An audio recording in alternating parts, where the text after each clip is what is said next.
Hi, this is Joseph Arthur. Thanks for checking out Come to Where I'm From. Please support us on Patreon, patreon.com/come to where I'm from. We are an independent podcast, and any contributions you can make are greatly appreciated.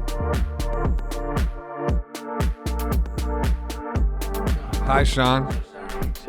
Oh, you're all right.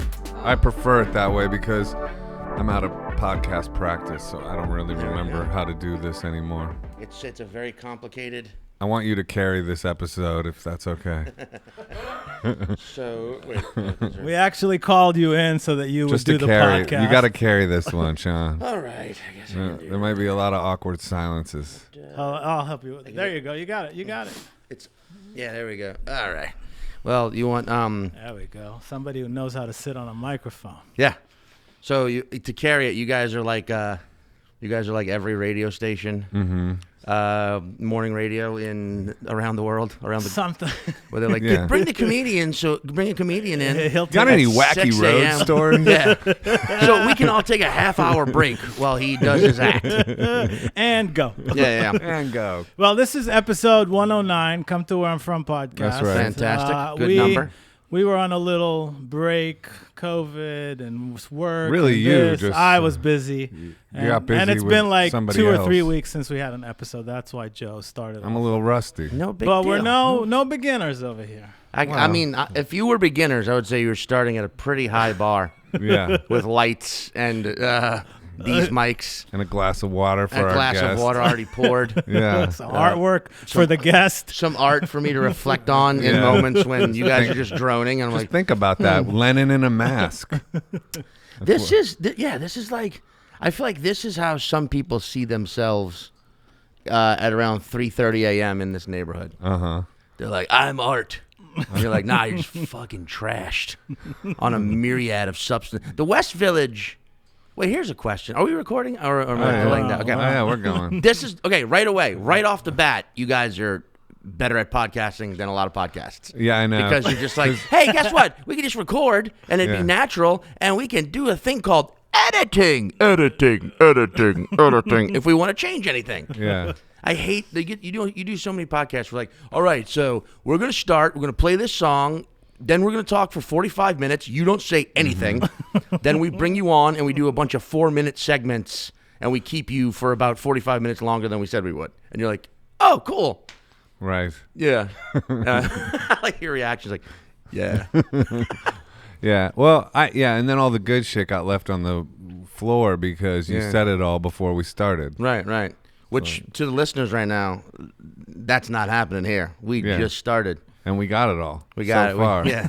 Good stuff's just percolating. Yeah. Fingers crossed. This is would you gentlemen both strike me as guys who've been in New York for a while. Yeah. 19 years, Over 25 years. Or Okay. something. give or take. Are we in Greenwich Village or are we in the West Village? I don't know. Exactly. I still don't I don't know. think anybody really And knows. I still get lost in the West Village. I still can't find my way around here. I think it's the same. Yeah. On that, the Greenwich and the West It's the same. are the same. It is. The sketchy part is the middle where it's not West, not East, and it's that whole. What street is like the middle? Like Broadway. What is Broadway on 8th Street? Is that Oh, you mean that's the East Village, West Village? I call that the Midtown. No, Midtown is up in No. the 30s. Oh, I see what you're saying. Like downtown Broadway. it's the what's it called? The It's like NoHo, Nolita. A little past Soho. McDougal. A little past McDougal Yeah. towards That's Bowery. Nolita. Where it becomes the East Village. There's this Yeah. middle village area. Oh, that's it's neither village. It's called Coke. It's called Cokeville. Coke. You ever bought Coke on the street? Absolutely not. Really? Well, I did it. I did it once in my life, and I will never ever do that shit again. Yeah. And That's a bad idea. It's never buy Coke from people you know. Yeah, that's the bottom That's the line. bottom fucking line. Bottom line. Wait, have you? Everybody has. You know I'm what? sure. I recently bought weed on the street. Really? Yeah. In New York? In New York. I went Where? against my own rules or everyone's rules. I don't know. It was in the East Village. It was on Halloween night, and I didn't have any weed, and some guys walked by like, weed, smoke, and I don't know. Then we got into a conversation. I saw what they had, and it seemed okay. And it was okay. It worked out. I'm sure there are honest, There was- hard-working Yeah. dope dealers on those streets, but I have only experienced the opposite. Yeah, it's usually the opposite. Yeah. But in this case too, I asked for a price and then they refused that price. That made me trust it. Because if it was just bullshit, they would have. Yes. So they actually took less of my money because they so that's why I trusted it. Because I offered them more for more. And they were like, But nah, they're like, man, no, it's this for this. Yeah. And it was less. And I'm like, okay, this has to be at least slightly legit. this is good shit. And then Yeah, the guy gave me his phone number too. It was like, hey, if you ever. Yeah. And then that guy, and you looked at him and was like, Pablo Escobar Jr.? Yeah. Oh, this guy, fuck, he's got it. Yeah. And it lasted forever because I smoked it in this little glass pipe. It just ran out yesterday. Oh, So wait, you that's said- from Halloween. Oh, so you- that's not I'm not a heavy weed smoker. You're talking about weed. I thought you were talking about coke. Oh, That's why I no, said weed. Pablo. And then when you weed. said smoke, I wouldn't was admit like, to buying coke on the street on a podcast. Weed is okay. You can kind of get away with that. I thought you just admitted to freebasing No. too. You're like, when I Hell no. freebase. Oh, yeah. I smoked in a little glass pipe. It's like, fuck, man. Must have had some instantaneous respect for me. It's like, damn, To go dude. that deep. This guy. He don't give a fuck. This guy started the West Village. Yeah. Where do you live? I live in Brooklyn, Oh, okay. Which part? Crown Heights. Okay. I lived in Brooklyn for many years, and I still don't know what Crown Heights is versus. Oh, it moves. It depends on real estate. Yeah. I'm sure the way shit's going now, in a year, my neighborhood will be fucking South Bushwick Park Yeah. Slope. or North Park Slope. You know, they'll have to change it to make people want to live there. Is that near Carroll Garden? It is not, but it is not It is not near Carroll. We ran Garden. out of But it's- names in yeah. Brooklyn. We know Yeah. Carroll Garden. I lived in Red Hook for a lot of years. It's like Red Hook. If Red Hook is West Brooklyn, Oh, okay. which technically, yes, I guess it is because it's on the water almost. It is Where on the I live water. is like central okay. Brooklyn. Like I Central. live like right under I didn't Bed-Stuy. realize you were coming from that far away. Thank you. No, it's Thanks not for far. coming, yeah. Well, no, thank you for accommodating my tardiness. But secondly, nothing in New York is truly far. Yeah. It took me about. That's true. It like normally would have taken me because this is right by the Comedy Cellar. Yeah. So from my West apartment Fourth. to the Comedy Cellar is roughly like 25 minutes, Yeah. and it's That's not quick. It's quick, but like it's also sometimes certain trains have attitudes. Yeah. Certain lines. What is it? The G? Do you take What- the train? I take the B. Yeah, I've been riding the train since around Me too. June. I got the started- electric skateboard. It's the funnest. The electric skateboard. Yeah, I have an electric skateboard. My coat is over it right now. You're a but- tall man too. Yeah, I know. And I have Seems my like- my Razor scooter. You look. That makes sense. Yeah. It makes sense. It looks like the Razor scooter rides you. Mm-hmm. but electric skateboard would not be the Your mode of your first transportation. choice? No, what I would have expected from you. Yeah. It's massive. Yeah. Have you seen one? Electric skateboard? Sure. Yeah. This one's big. This one's like a Mad Max version. Okay. It's cool though. It's fun. It makes going to wherever you're going to the funnest part of what you're gonna do because it's like surfing in the city. It's just Well, especially now too, Yeah. right? With everything sort of yeah. with there being less people. Yeah. Because that's I kind of like that. I do. Yeah, like earlier or a couple months back or whenever everyone was like, people are leaving New York in droves. I was like, please do. Right. Please do. I'm cool with There's this. still probably 8 million people Yeah. still here. You know? I think like it's a lot. the rumors of its devastation are it's overhyped. I think it's like better than people think. Dude, everyone is convinced that New York for months was just under siege by like anarchists. Yeah. And that people were just dropping dead of COVID Ghost in the town. streets. Right. Well, like a couple of months back, there's another comedian slash DJ named Cypher Sounds. He's been on the podcast. Yeah, love him.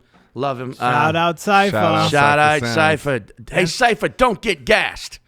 Ha ha. I don't know if that's trademarked. I might owe him money now. That's his trademark. Some famous rapper shouted that over, said that to him online, I guess, maybe, or maybe before online happened, and that became his like calling thing. It's crazy when you see how famous that guy actually is in New York, but because of him, he opens for Dave Chappelle a lot. Right. So back in September, we were doing gigs in Ohio, and he was like, "Hey, let's go to Chappelle's whole summer camp." Oh, and thing." you You went? I went, yeah. Nice. I'm from Ohio, by the way. Have you ever been to Yellow Springs? I don't think so. It is a crazy Maybe. little mecca of progressive mindedness. Is that right? In the middle of a bloody red farm middle of world. Trump town? I mean, yeah, I saw Trump advertisements on the side of barns and shit. Mm-hmm. But then you get to, as soon as you hit the Yellow Springs sign, which looks like a fucking like Jerome Baker. You know who that is? The guy. No. He's a guy who used to. A Jerome Baker glass bong was like worth a lot at a certain point, and then I think Tommy Chong came along and was like, "Well, I'm the guy. I'm Tommy Chong," and he ran with the glass bong name. He took over? Yeah, but like it looks like the sign was made out of shattered pieces of glass bongs from every, university in Ohio. It's just, it's a very out of nowhere, just like Yellow Springs, and then there's rainbow flags and Biden Harris signs everywhere, and you're like, oh wow, that's a change. Awesome little town. But even Dave Chappelle, when I like asked him, I'm like, are you gonna go do shows in New York ever again? And he was like, I don't know, man. Is it even still there?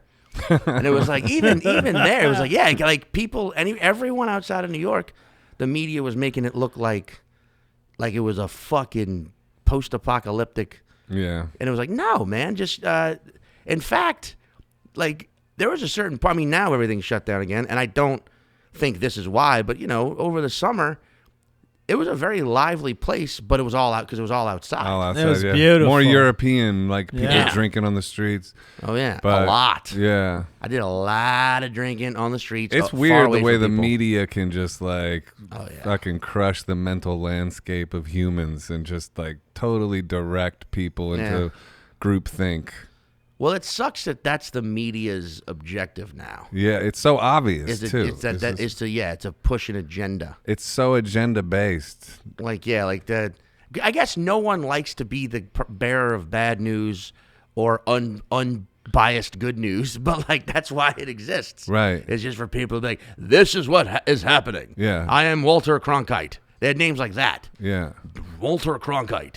Yeah, just like in those days Yeah. to call that shit fake, it would just be like sacrilege. Even like a few years ago when Trump started calling it fake news, it seemed like, wait, that's wild, dude. What are you doing? You're being so freaky when you do that. Yeah. But then over the course of the last few years, it's just become blatant, like where it's just so agenda driven. I love watching him fucking lose it on Fox News now, though.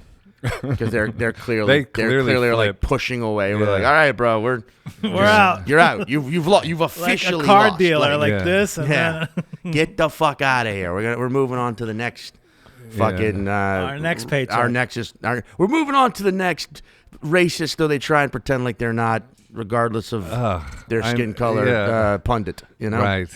Yeah, I don't know. Who knows, man? It's still, I think it's anybody's game still. I know that sounds crazy. That might be crazy talk to some people, but we'll see. I mean, seems to be a lot of, Well, I mean, also, shady shit that went down. a lot of shady shit. And but I don't care who you're for. Like, No. if you can't like see all this stuff coming up and not have like a second thought about it. Like, you can't like not allow your brain to even consider that there might have been some shady dealings. I mean, it's also like, but it seems like this election, like it does that. That's what I really fucking hate about the Trump base is that they have gotten to a point where if he just says something, they have zero intent of fact checking him. They just assume he's this all knowing fucking oracle, and like at least 4 years ago. When Hillary lost and the Dems got pissed off, at least they were able to be like, well, we can point to what it is, Russian interference, which was proven to have happened. Whereas like Trump, they're just like, it's rigged, and you're like, how is it rigged? And you're like, mail-in ballots, and you're like, what does that mean? How is it rigged? How do they rig it? Because they're mailed in. They're clearly just because mail. Yeah. Mail's bad. Trump said mail was bad. But did you see that truck driver that came out and said that he like took a whole trailer of votes from New York to Pennsylvania, then dropped them off at his place, and then the next day his trailer was gone? I mean, those kind of stories are coming out. And I mean, Yeah. I watched that. It was definitely a truck driver. It didn't seem Yeah. like he was like Russian ops like for Trump. It seemed like legit. Like I'm I just just like wish it was more sophisticated. you know what I than mean? Truck Like, drivers. it's just like so that kind of missing, enough of those stories come out, and you have to go like something's up. Sure, but I mean, You know? are there enough, or was it just that one? No, there's tons. Well, listen, there's also these stories where like a van that said Biden, Harris on it stopped, and they opened the doors and they were counting ballots in the van. It's Yeah. like it's got to be more sophisticated than stories like Well, that. it is. I mean, the software Right. is called Dominion, and I'm for a start, too, like Yeah. you're gonna name your voting software Dominion. Like, why would you pick that name? I But just then- like to me, right. like that's an episode of Black Mirror. That's like bad Dominion. writing. Let's call the voting machines Dominion. It's like that's bad writing. Well, yeah. and then you're gonna call the vaccine Project Warp Speed. You're really gonna put the word warp in a fucking vaccine where like the conspiratorial people are afraid it warps your DNA. And you're gonna actually just put the word warp in it. Okay, bro. Like I'm out with this. Like, can we get some different writers on this? The vaccine's Dude, why don't called we call it Project Safe Love? Or words have power, dude. Like you know that you're a comedian. It's all words. It's like, but they don't put us in charge of naming things. they should. They need to. Project Warp Speed. Excuse me. I'm not getting Project Warp Speed injected into my healthy ass body. How about Space Force? I mean, how's How the about- writing on that? That's goofy too, dude. How about that? How about The Space Force exists in the United States. By the way. Okay, that's goofy. I'm with you on that. they should just call it liquid chip. Yeah. just Yeah, to there you force go. all the anti-vaxxers. That's better. to be like, Yeah. well, fuck. Liquid chips. That's good. Liquid chip. Project Liquid Chip. Yes. Yeah. because the government can't already track us with all of the fucking Yeah. all of the tracking. I'm not devices. worried about that. I don't give a fuck. I know I'm care. tracked. I even have an Yeah. Apple Watch, not on right now because I can't ever remember to charge it. But Yeah. I'm not worried about being tracked. Well, also like that's the ridiculous thing is but you pay attention to these people who they are going to find quote unquote conspiracy in everything. Yeah. So even if you named a vaccine like anti-COVID, they would be Right. like, wait, what's anti even stand for? Is that an acronym? Yeah. For Well, all COVID all is nation- like- all national treasury Yeah. individuals. I don't No, know. you're not wrong. Yeah, they would find it. You're right. And that's Yeah, you're right. You're right, but they don't have to lean into it with Project Warp Speed. I just feel like that's leaning into it. Sure. I mean, you also got to notice that a lot of these a lot of these people who are afraid of being chipped. It's like, why? Do you think the government wants to shut down your fucking carpet sales division of your shop? Like, what? Why does the government care what you're up to? You think they need to know what's being said in your Ford Fiesta? Yeah. Or your Dodge Caravan when you're driving your kids Right. to school. They go, why the fuck do they care about you? Like, that's the big question you have to ask whenever these people are Why like, do they care about you? it's like, You're what, one why? person. What yeah. do you? And then they don't have an answer for And that. the amount of effort and Yeah. time it would take to monitor Yeah. each single person is a lot. So Do you'd you- have to be yeah. real important. Do you think they need to know which jokes you laugh at when you're watching Jimmy Fallon every night? Like, why the fuck is the government tracking you? Why do you think they care to track you? Also, same people who are like, my guns defend my home. It's like, do you think the government would use guns if they were coming for your home? Right. Or a goddamn drone strike? You know what I'm saying? Like, stop acting like there's anything you can fucking do if any of these conspiracies were actually aimed at them. You know You what I could mean? do more if you had guns than if you didn't, though. There's a point to that. Maybe. Yeah. But I mean, like, what, though? If you have, like, a... I mean, you're right. It would be an uphill battle Like, for they're not- sure. if But you- it would be no battle without the guns. Sure. It would But- just be like, But I also, I like- also think, what battle would it be? Like, they're not gonna like. It's like it's a guy with a shotgun who maybe served in the military. They would know, like, or a guy who, just your average Joe who bought a fucking 12 gauge at Walmart. If they wanted your shit, they're sending in a fucking Black Ops Marine who knows how to. Like, the gun's the last thing he's gonna kill you with. True. Or, you know what I mean? Like, they're not. I just don't think I'm saying if any of this shit actually existed, I also don't think half this shit is real. I don't think there's like a government program monitoring every single one of our individual movements. Cell phones. However, yes, I do think there is a program where they're listening to shit we're saying for keywords. Right. And then they pay more attention the more you say. Obviously, we're being watched in some way. I think it's not as difficult when you said it would take a lot. Yeah. Not to give any opinion on any of this, but I think it's easier and easier for this shit to happen without too much effort. Sure. That it would just be happening anyway. Let's surveil everyone because eventually one of these guys is going to fuck up and then we'll have the data we need. If it's collected so easily these days, they're just going to do it. I mean, yeah, it's just, but also it's like, there are other ways to, I think, just be away from it. Yeah. You know, but I mean, I don't think it's just the U.S. government.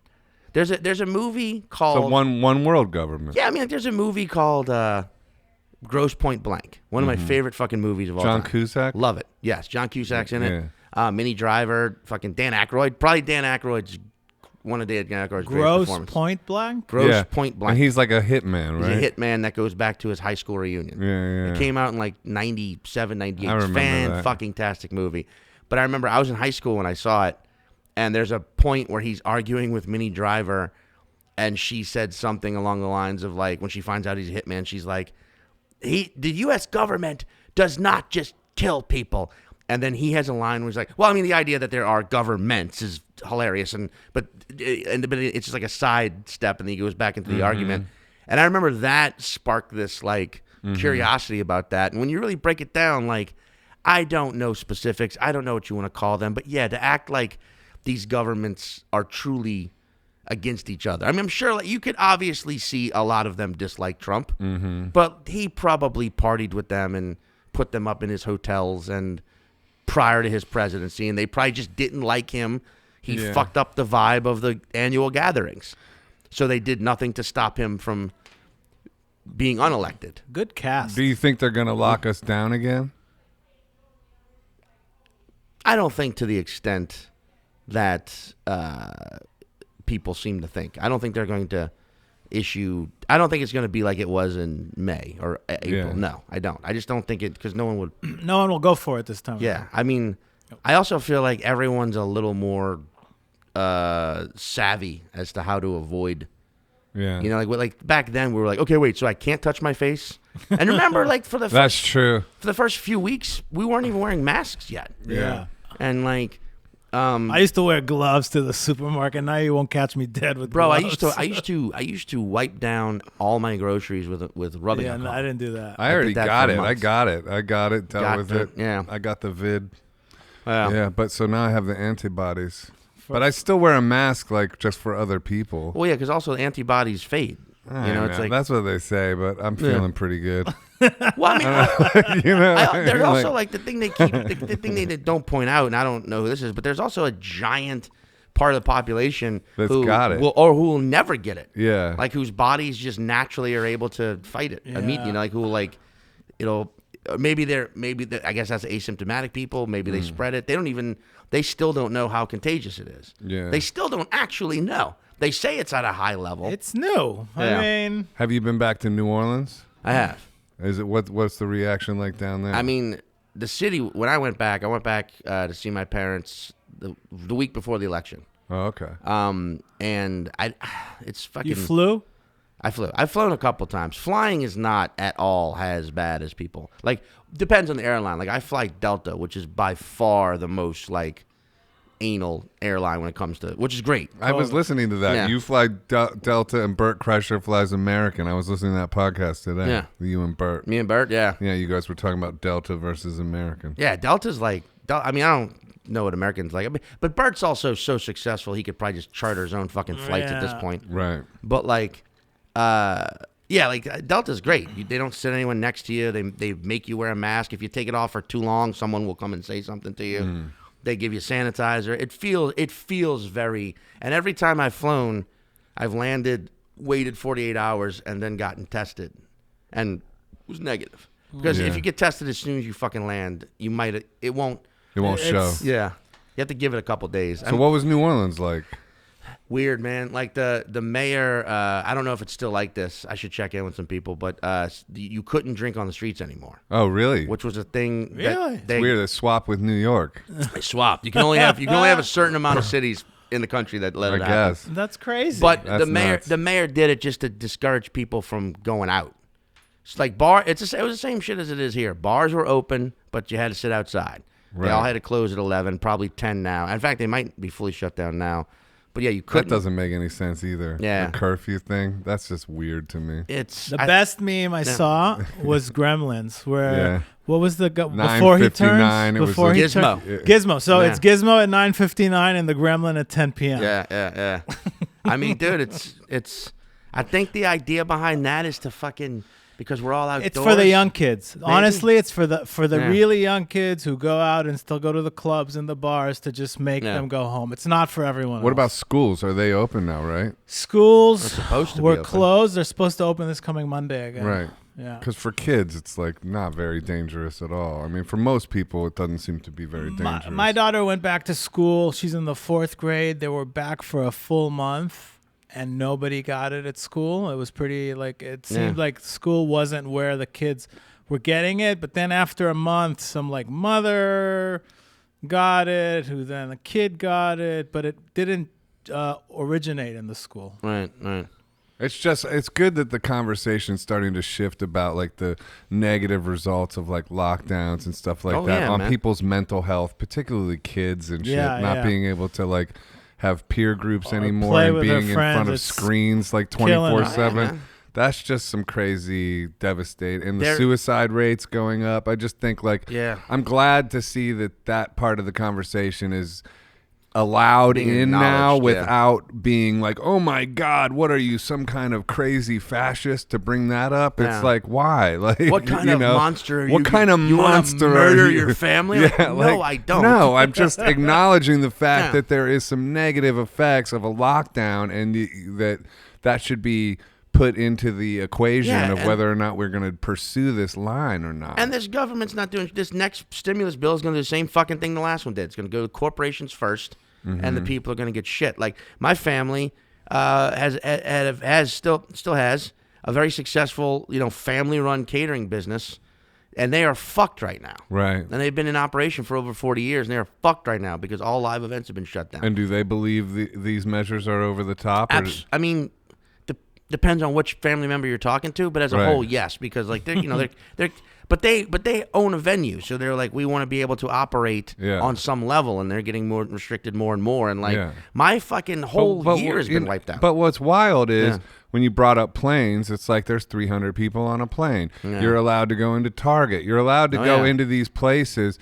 It's but all the small private personal businesses are just shut down. It just, that part is weird too. It's it just doesn't make sense, the inconsistency of that. Whatever your side of the equation, whatever side you take, you kind of can't deny the fact that inconsistency is a little alarming. And the amount of people going You through know what an I mean? airport, Yeah. period, end of story. Well, just is on a plane, enormous. 300 Forget people. the plane, the airport Airports, itself yeah. as a venue, the airport itself, yeah. hundreds of thousands a day. Or just yeah. like in New York, the restaurants outside are getting so built up, they're just inside again. Dude, that's hilarious. It's fucking crazy. Ridiculous. It's what? Yeah, But they're these outside. little pods They're outside. inside That's again. the same it's fucking the same thing. You've just moved the inside yeah. to the sidewalk And now it's like- inside, outside. It's like, No, we're out. But we're out we're outside now. It's no, you're inside. No, you're They've- inside. They've maxed You it. make Listen, sense. it started with decks. Now it's full on Yeah. lighting, heating, Yeah. enclosure. It's ridiculous. Well, it's also Because they're playing the game. Yeah. They're playing the game. They're playing the These are the longevity game. regulations. This is how we get around. right. but it's not fair to small businesses or No. your No, family, it your family's fucks. business. I think there should be a one-time Yeah. mandatory governmental decree. Amazon and companies similar to that have profited. You are giving $1 billion to the Your U.S. profits. to the people right now. To You the don't people- fucking need it. You will to the never small fucking businesses, need it. Yeah. exactly. You are all of these millions of fucking small businesses I are agree. suffering. Millions of people are suffering, and there's so many fucking dipshit wannabe economists cunts who are like, oh yeah, blame Jeff Bezos. It's like, I will. Yeah. He's made his billions off the American people, and right now, and so almost much out of more. necessity Yeah. over the past year. And he does not, he's a trillionaire. He Yeah. does not fucking need all that Right. money. No, you got to give it back. And plus, like, Yeah. well, the gig industry, like what you do and Dude, what I'm what I do. fucked. Yeah. I'm sure you are too. Well, yeah. I'm an artist as well. Thank okay. God. I'm Yeah. a painter, and that has been great for me. That's made my life great, and I'm Awesome. grateful to that. But yeah, I had a 2.5 month tour with the Afghan Wigs booked right man. when March hit. Like it was going to be America and U.S. Yeah. It was killer. Like, you know, I'm doing that tour now. They took me instead. I'm opening for the Afghan Wigs. Yeah. No, but that's amazing. That would have been fucking. That would have been amazing. Greg's got a place in New Orleans too, like the R Bar. And, Yeah, you love know, the R Bar. Yeah, Wait, I used to live right over Checkpoint Charlie's. Are you serious? Yeah, fucking. I made On top of it? On top of it. Did you ever sleep? You know, dude, like it's so funny. Like at 4 a.m.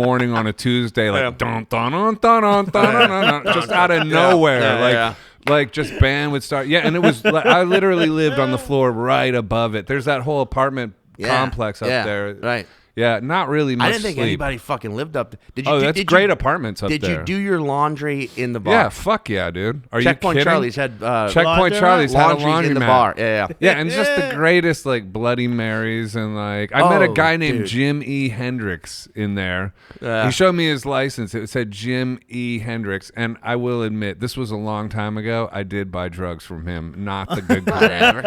Anyway, that's an aside, dude. Like with a name like that, he's got to be legit. But I mean, his name was Jim. I shouldn't. We might have to edit that No, part out. no. Oh fuck! Because I just said his whole name. Just if you edit, just make it Jim Beep Hendricks. Yeah. Just that one part. Yeah, but that's such a great town. But it's a hard town to entertain the crowd in. Oh wait, don't you you said find? edit because he's still alive or Well, around? because I just see. called out his whole name. Sorry, Jim E. Jim Hendricks. Beep Hendricks. Yeah, Jim Beep Hendricks. But no, that's the thing. Like, fucking Checkpoint Charlie specifically was amazing. Well, I have a very love the bar. Yeah. Hate the goddamn fucking crust wave of gutter punks that are always in front. Yeah. As a, I don't know if you developed this while you're living there, but growing up there, you develop a fucking hatred for gutter punks because they're well-to-do, very physically able, not totally insane, mostly white kids who are just choose to live on the street with dogs and play money and for songs, and it's never that good. So they're like, no, I'm not giving you my fucking money. And outfits that cost like $300 at least, like good, like to go to those vintage shops and get those Mad Max like classical outfits, like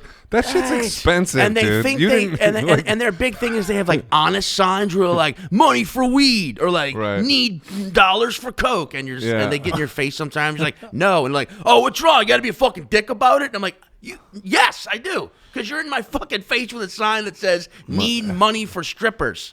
Yeah. Like, I'm not, get the fuck out of my face. Anyway, but it always felt like they had a lockdown wall. So going in or out of Checkpoint Charlie's, you were always dealing with those fucks. But I love that bar. My friends had a spontaneous wedding there, and it was awesome. Yeah, because it was like a Tuesday night. They wanted to get married. My one buddy was like, "I'm ordained." Yeah, like actually legitimately ordained. He showed him like a card from the Church of Life of Christ. They're like, "Could we get married right now?" He's like, "Yes." And the bartender was like, "Fuck it," and they got married right there at the bar. Yeah. And it was great. And the bartender produced a bottle of like Mims, just some shit champagne or like, J. Roget. That was it. J. Roget. Because we were like, that's what you have to name your first kid. Yeah. It's J. Roget.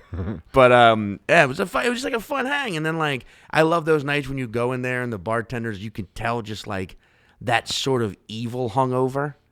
Where like they're whatever they did last night still scraping around in their skull, and they're almost angry that you're there, and you're like, oh yeah, can I get a beer and a shot? And you're just like, oh fuck, yes, and you're like, sorry. And there's food there too. Yeah, there's food. The pool. Fucking fun conversations around that pool table. I've had some. Oh man. Yeah. I've heard quantum physics being thrown around as well as some intense racial slurs. Yeah. But But not that the bar is a racist bar. Just you can't control who the fuck comes in and out of bars. And then the Abbey right up the street. That's like one of the dumpiest bars. The Abbey. The Abbey. Wait, the Abbey. I'm trying to even fucking think where that. What street was that on? Oh, the Abbey. Abbey. On same street as Molly's at the market. Yeah. Did you ever go to Molly's at the market? I don't know. That was Can't the bar down at the end of that street that sold frozen Irish coffees. And it was the biggest graveyard in New Orleans because there's 5 urns that contain the ashes of former regulars above the bar. Wow. Awesome bar. But yeah, I heard. How many regulars are cremated? Wait, it's the biggest graveyard It's technically the biggest graveyard in the French Quarter. Oh, in the French Quarter, I see. In the French Quarter, yeah. But it's 5 regulars who all died and wanted their ashes put. I've told the guy, the owner of it's a buddy of mine. I was like, when I die, I want my ashes cremated, or my ashes cremated. I want to be cremated, and I want my ashes to be sprinkled into a drink named after me. It's a good idea. And if anybody orders it, they know that they just get a sprinkling of my ashes. Did you grow up there? I grew up. Yeah, my family's like hardcore. My parents are born and bred Ninth Ward kids.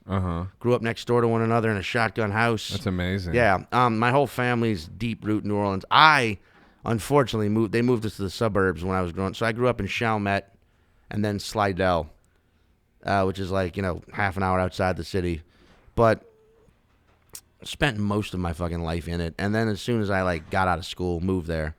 And lived uptown. Uptown was where I lived. I was never. Seems like now everybody's all about the Marigny, but I was like an uptown kid, living off Laurel Street. Laurel and Washington, if you know your New Orleans, and also Ferret and Sognat, and then also no, that was it. Those were my 2 apartments for the longest times. But yeah, dude, like Magazine Street, like the Rendezvous and the Balcony Bar, like that was the shit back then. The Saint. Did you ever go to the Saint? I think so. That place was sounds fucking familiar. All of those places now have been, like everything, sort of hippified. Yeah. And they're a little nicer now than they were, and it's whatever. That's a natural progression of fucking everything. It's wild that it bounced back so hard after Katrina, like that. It's like that shit was freaky, man. Cost of living is more than ever there. Yeah. Right. I mean, the Marigny, like probably. I mean, yeah, pre-COVID for sure. Yeah. But yeah, because there were. I mean, it still hadn't reached. I think pre-Katrina, it was at 460,000 people. But then pre-COVID, it touched 400,000 again. Right. So, but after Katrina for a couple years, I think it was in the 250, 275,000. A lot of motherfuckers left. Yeah. And rightfully so. The city was just bashed out. But then it came back. I like your bit about having an accent and not having an accent. Oh yeah, man. Why don't you have an accent though? I don't think anybody. I think anybody who spends any time in the city part of the city drops you. You don't I know a lot of people from New York who don't fucking talk hey, fuck out of my way. You know what I mean? Yeah, that's true. But if we got my mom on the phone, I mean, that's a fucking New Orleans accent right there. That's a New Orleans accent right there, darling. That sort of slow. It's all in your in the back of your mouth and kind of in your nose. Yeah. You know what I mean? I still have a North Shore. It's North Shore of Lake Pontchartrain. I still have a North Shore area code. It's 985. Wow. Right? But a person from New Orleans would say that exact same thing. 985 like this. 985. See what I mean? It's it's like your words are stuck to the back of your, right where your nose meets your mouth. Yeah. And your tongue's drunk. No matter who you are. But and then how do you say New Orleans? Do you say New Orleans or New Orleans? And when people say New Orleans, does that drive you crazy? No, New Orleans is fine by me. Nolans is what drives me crazy. Nolans. That shit makes me want to fucking bash my head through a wall. But New Orleans, what about that? New Orleans is how you say it. That's how you say it. But a New Orleanian will say New Orleans. Yeah. It's like a dip, New Orleans. New Orleans. So the new's still there. You say the full New Orleans. It's the R's not there. Yeah. New Orleans. And so where did you move first? LA or New York? I went to LA for a year first. To pursue comedy? Yeah, just because I thought I had to. I wanted to come here. Right. But enough of the wrong people talked me out of it. Just basically were like, no, you got to go to LA. It's where movies are shot. Comedy store. For comedy. Yeah, it's you got to go. Right. So I went to LA first, and it was I didn't hate it. I didn't love it. It was what it was. But then Where'd you live there? Culver City. Okay, I like Culver City. Culver City's all right. I've stayed in Culver City before. It's cool. And like I go out to LA quite a bit. I mean, pre this, but like LA's all right. LA's is what it is. I'm a fan of LA, but I will say, and I spend like when I go there, I always make an excuse to stay there for like at least a month. Yeah, you got to get. And into after it. like a few weeks, there is something that does happen that does like it does seem to like hit my soul in this weird, deflating it kind of way. I don't know why that is, and I'm like I said, I'm a fan. I'm not a hater of it, but there is something about it, like the energy of that city is real particular. It's finite, just like with New Orleans. Like there's like a real weird but awesome darkness in New Orleans that's legit. Yeah, you know. I mean, New Orleans, like I love it, but like if you want to pursue anything. You have to, like, unless you're like, you want to get into like the culinary world or you want to own it. But that's a crazy thing about New Orleans. Like, I met bartenders who were like, "Oh yeah, I have a degree from fucking Cornell. I just moved here to take a year off, and now they own the bar, Right. And like, I met some of the most intelligent fucking drunks. Yeah. Like I've been that bar Marley's at the I'm at Checkpoint Charlie's, dude. I fucking hung out with What's that? I not hung out with him, but he was in the fucking bar drinking, and it was like, what? And it was, what's that fucking guy's name? God damn it! Dave Perner? No. James Hall. Trent Reznor. Trent Reznor, yeah. Yeah, the fucking 9 Inch Nails. Yeah, and like that, he was just in there talking, and it was like you overhear. I mean, this is when I was really, I was like maybe 22, like overhearing Trent Reznor just talk and just like wow, and then like I was fucking. I've been in bars where like you're talking to someone for like 45 minutes laughing about, and I'm like, well, so what are you doing? Oh, I'm a neuroscientist. Right. And you're just getting shit faced on a Tuesday. Some of the most and like, interesting people in the world. Only night I have off. I'm here on a neuroscientist conference. And you're like, that's happening in New Orleans? Are you guys trying to see how many brain cells you can fucking kill? Yeah. But like, it's very interesting people. But New Orleans has its own energy where, like, it's just always there humming. L.A. has this thing where I just feel, because I know what you're talking about, it feels like after a few weeks, there's a disconnectivity that happens. Yeah. Where you just kind of like feel complete. My theory is. I feel lost in my soul. Lost. I just feel complacent. That's my problem. Is I just feel like I just don't want to fucking do anything. Right. And then New York, as you know, I mean, there's too much of an energy here. You can't. I love the energy here. Yeah. So like that's the main reason I prefer it. But I moved here in 2007. Yeah. So you've been here a long time. Oh, okay. Yeah, man. So what's your favorite? New York or New Orleans or LA? I mean, I love New Orleans will always be my home. I love. Right. I mean, my like soul home. Like that's. But then like I go back there for like long. Pre-long. I would always go back there for at least 3 weeks whenever I went home. And then even then you feel this itching where you're like, because it's too, what's the best way to say New Orleans? Fucking awesome. It is loaded. It is loaded with inspiration, but way short on motivation. Right. So you will be inspired and alive and just loving life all fucking day long, all night long in New Orleans, but you will have very little desire to do anything but continue to fucking love it. And that's beautiful. It's a very European way to live. It's amazing. But like at a certain point, you're just like, fuck, like nothing starts on time. Nothing, and a lot of things, like nothing starts on time. Nothing ends. Nothing ends. And then exactly, and then nothing fucking ends. And you're like, well, I guess I'm staying here for 3 more hours. Right. And the food's delicious, but it will kill you. And like, it's a beautiful city, but it gets horrendously hot in the summer. And it's wet all the guys. Like people talk about Seattle. It's like New Orleans is like that too. Yeah. It's damp 80% of the time. And you started comedy there? Yeah. Where at? What venue? I feel like it's a tough town for entertainment. It is, man. We had Mark Arnold on. Mark Arnold? Mark Norman. Sorry. Yeah. Brain fart. And he said it was the worst city for comedy.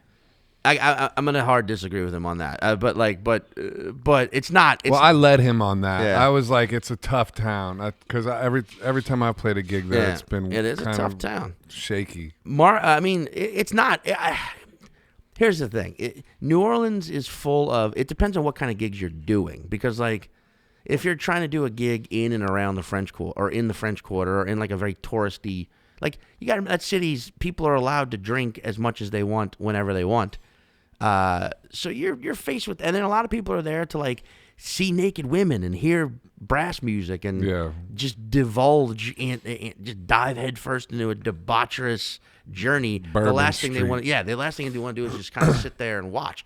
But there's a massive local scene there. Yeah. And there's a massive college scene. So, like, I've done some fucking amazing gigs in New Orleans. It's just got to be the right venue on the right night. Yeah. And in the right time of year. Like, you don't want to fucking go do gigs in February, March, because that's when Mardi Gras is going to be landing. Yeah. You also kind of don't want to be there in the spring because Jazz Fest will happen last weekend of April, first weekend of May.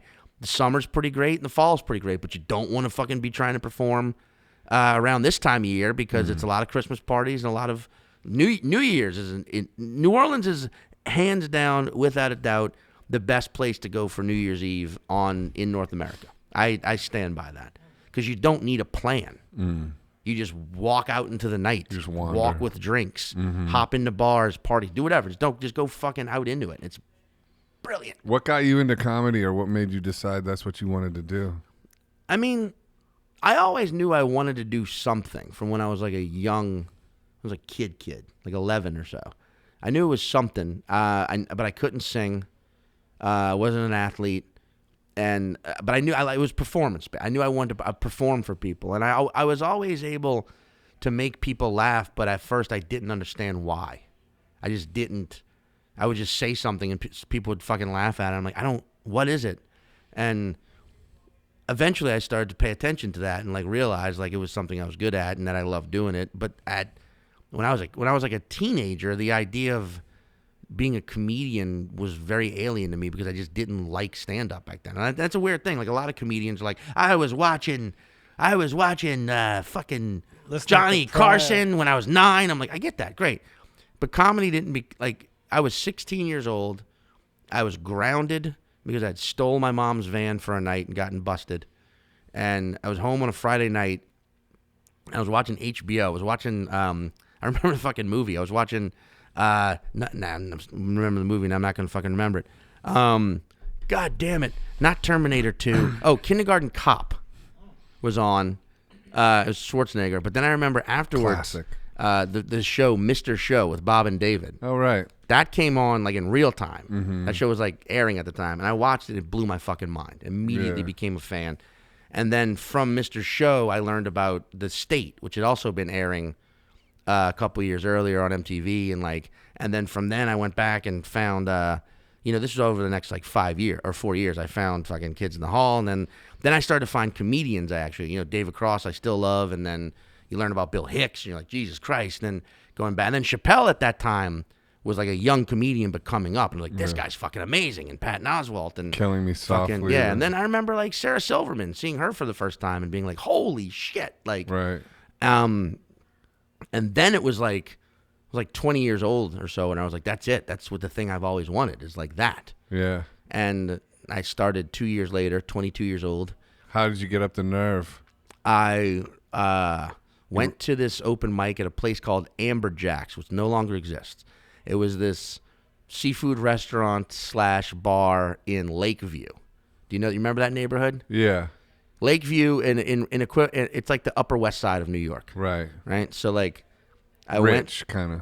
I mean, as rich as you're going to get in that area, But I went to this open mic there, and it was dog shit. Every open mic is your first few. If you are crushing it at comedy, your first handful of open mics, that means you're probably doing some hacky shit and you're not going to be around in a year. Right. But like, but it was still like such an exhilarating experience that I was like, oh my God, I did it. I heard my voice amplified.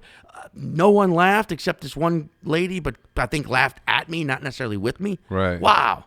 And then the next week I went to this coffee shop called True Brew Cafe, also not there, but in the CBD. And that became like the hub because that had like a weekly open mic, and it was a coffee shop / bar that had a little back theater. So they were always doing like local plays, and then but also like comedy and shit in the front stage, and it was great. It was this weekly thing, and then I just never looked back. Like I just did it. That became it. That was it. How long did it take you to find your voice? Still waiting on that. No, Right. It's a lifetime. It's a lifetime. But I don't think I truly became comfortable on stage, like truly comfortable as myself on stage, and to be honest, until I left. right. Because the version I thought I was comfortable as when I was there, I was there for 4.5 years, Yeah. doing comedy for 4.5 years before I finally left. L.A. And then we're to talking. LA. LA, yeah. But it wasn't until I went to LA and saw like an actual functional huge comedy scene where I realized like who I thought I was on stage was not fully developed yet. The version I could get away with it back then in New Why? Orleans. Because the level was better in Oh LA yeah, so or much. something? Yeah, oh yeah, because you're seeing. I mean, I remember like seeing Anthony Jeselnik for the first time. Yeah. And being like, Jesus Christ, like that is just so honed and Yeah. bop bop, and then Tight. like and like. I love him. Oh, he's fantastic. He's fantastic. And so many comedians out there. Kyle Kinane. First time I saw Kyle Kinane was just like I almost took a knee. I was fucking like, Right. this is too great, you know. But it inspired you. Well, it just made me realize I still had some developing to do. Right. It made me realize like, oh, I've still got a way to go. Like I thought, But there's no manual. Like, No, there's no what do manual. How do you know what to do? but I just know like in New Orleans, I was able to get away with so much more because the You're scene. probably like big man on campus there at the end. I wouldn't say that, but I would not say that. I was like, there was a handful of You were us in who- the mix. right. Yeah. But like, we would get away with so much more because the scene was so much smaller, and the fact that it even existed, people loved. And How we- long did it take you to get into the mix in LA? And where did you first start performing there? I mean, that's funny. This was 2006. Like the Comedy Store was a ghost town back then. Right. Nobody fucked with the Comedy Store back Right, then. right. I mean, remember. people did. I'm not gonna say nobody did. Right, There were but it definitely wasn't Joe but Roganized. But it wasn't what it is now. It Yeah. isn't sold out. No one was doing a documentary on the Comedy Store Right. in 2006. I think Joe Rogan was actually there, but then again, Joe Rogan wasn't even Wasn't Joe Rogan yet. Yeah. He was still hosting Fear Factor. You know? Right. But so I was back then. It was all UCB shows and bar shows and like El Rey and like. El Rey's a good venue. yeah, and like- big venue. Well, not El Rey. No, I'm not thinking. That's the theater. I'm thinking Yeah. of. El what Rey's was- like 1,300 people. What was the place? Fuck! It was on Troubadour? not the No. Troubadour. It was a place on Silver Lake, in Silver Lake on Sunset. Oh, Space Echo. no, Echo. no. Bootleg Space theater. something. Bootleg No. theater. It was something call, Ray. Bobby. It was something. It was something Ray like, but it was all just bar. It was all bars and coffee shops. Right, back then. right. I still maintain that, like, in 06 when I moved to New York. I'm sorry, 06 when I moved to LA. 07 when comedy back then was way goddamn. Comedy quadrupled in size in 2013. Yeah. Quadrupled. Why? I think because it became cool. It became cool. It became so became cool. so popular. It's the same thing that happened to music in the late I'm 90s. jealous of comedians. I want to be a comedian. Yeah, no, comedy I definitely love it. took like a huge. Oh, yeah, because it. Well, 'cause- Also with a lot of the specials and Yeah. it just became mainstream all of a sudden. It became mainstream, and it's easy to mimic, but it's But hard where's to it going to do. go now that political correctness has taken such strong footing? I don't- It feels like people aren't as funny. Like particularly like late night TV hosts are so agenda towards political stuff now. They rarely do any bits that aren't about Yeah. just hating Donald Trump, which is like okay, but like. Don't you have anything else that can entertain us now? I mean, like it's like that's it's- them. it- That's them, but that's big. That's big corporate. You know, that's they need big that corporate paycheck, stuff. Yeah. But like just like the political correctness. I don't. Because comedy's all about saying the absurd thing you're not Yeah. supposed to say and shocking people. I mean, I like So to. if I would you like to take point that out. Yeah, but I also would like to point out that everyone who constantly complains about, can they say shit, also still says a lot of this shit with very little, Yeah. back. Like I mean, like Shane Gillis is such a great example because he got fired from SNL before he started for something that is questionably bad. I mean, like if you watch the actual clip of what he did, Oh, it's yeah. like yes, he said the word that everyone got mad about, What did he say? You the don't want to say it. derogatory word for Asian people. Okay. But he said it in character. He Right. wasn't saying it as himself, as his opinion. He was doing an impersonation Yeah. of a shitty person in Philly or whatever, or in Right. Boston. Yeah. But that guy's career is fine. right. It took SNL away from him, but it bolstered his stand-up status. Right. And that guy's selling out rooms. He's fine. yeah. And like, And Bill Burr. and no one's gonna. You can't cancel Bill Burr. You like Bill Burr a Love lot. Bill Burr. Yeah, I know. I've heard you Shout talk out about Bill Burr. Love Bill Burr, but He Bill's also, gave you like good advice about you said you knew what silence was. He said I knew how to use silence. That seems No, he like said I wasn't afraid of silence. That's like some Yoda type shit. Yeah. You He know said- what silence is, young sensei. He said He said you don't fear silence. You don't fear silence. That sounds like a ninja movie. It also sounds like I mean, I think I said this before. It also sounds like a backhanded compliment. Like, Wait, you don't fear silence? Man, you don't fear the constant true. barrage of silence you get while It is. performing. But Well, when it's he I awkward how much silence. I guess you don't fear silence. Yeah, I get it. But he's referring to that moment where it's like I know that like a lot of the shit I write is not it doesn't follow a typical format. I'm terrible at writing short jokes.